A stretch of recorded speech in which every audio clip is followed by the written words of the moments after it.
Welcome. In this video, I'm going to walk you through how to disable watch history on YouTube.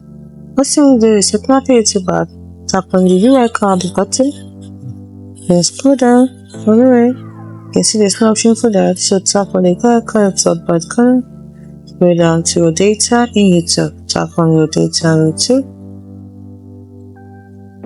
This will take you to your Google account where you can see your data in YouTube.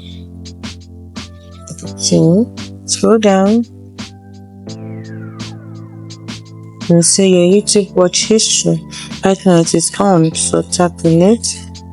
You want to disable it, which means you want to turn it off. So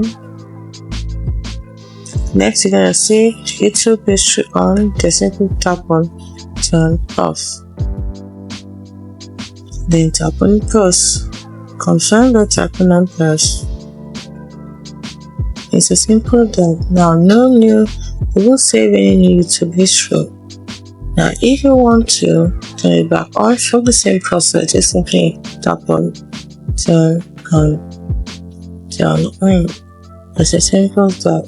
Hope you find this video helpful in how to disable and enable watch history on YouTube. Thanks for watching.